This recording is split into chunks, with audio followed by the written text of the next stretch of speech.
കേന്ദ്ര ബജറ്റ് ധനമന്ത്രി നിർമ്മലാ സീതാരാമൻ ഇന്ന് ലോക്സഭയിൽ അവതരിപ്പിക്കും. രാവിലെ 11 മണിക്കാണ് ബജറ്റ് അവതരണം. മൂന്നാം മോദി സർക്കാരിന്റെ ആദ്യ ബജറ്റിൽ സ്ത്രീകൾക്കും കർഷകർക്കുമുള്ള പദ്ധതികൾ പ്രഖ്യാപിക്കുമെന്നാണ് സൂചന.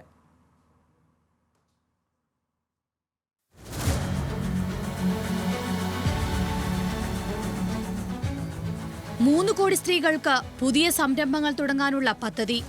70 വയസ്സ് കഴിഞ്ഞവരെയെല്ലാം സൗജന്യ വൈദ്യസഹായ പദ്ധതിയിൽ ഉൾപ്പെടുത്തുന്നതിന് ബജറ്റ് വിഹിതം. വിദ്യാർത്ഥികൾക്ക് പഠനത്തിനോടൊപ്പം തൊഴിൽ നൈപുണ്യ പദ്ധതി, പാവപ്പെട്ടവർക്ക് ഭവന പദ്ധതി, പെൺകുട്ടികൾക്കുള്ള പ്രത്യേക ധനസഹായ സ്കീം എന്നിവ ബജറ്റിലുണ്ടാകുമെന്ന് സൂചനയുണ്ട്.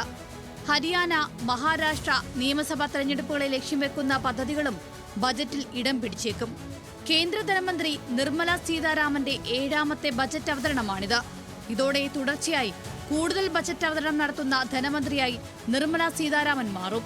രാജ്യത്തെ വിലക്കയറ്റം നിയന്ത്രിക്കുന്നതിനടക്കമുള്ള പ്രഖ്യാപനങ്ങൾ ബജറ്റിൽ ഇടം പിടിച്ചേക്കുമെന്നാണ് പ്രതീക്ഷിക്കുന്നത്. NDAയിലെ നിർണായക ശക്തികളായ JDU, TDP കക്ഷികൾ ഭരിക്കുന്ന ബീഹാർ, ആന്ധ്ര സംസ്ഥാനങ്ങൾക്ക് വലിയ വിഹിതം ഉണ്ടായേക്കുമെന്നാണ് അഭ്യൂഹം. അതേസമയം എയിംസ് ഉൾപ്പെടെയുള്ള കാര്യങ്ങളാണ് കേരളം പ്രതീക്ഷിക്കുന്നത്.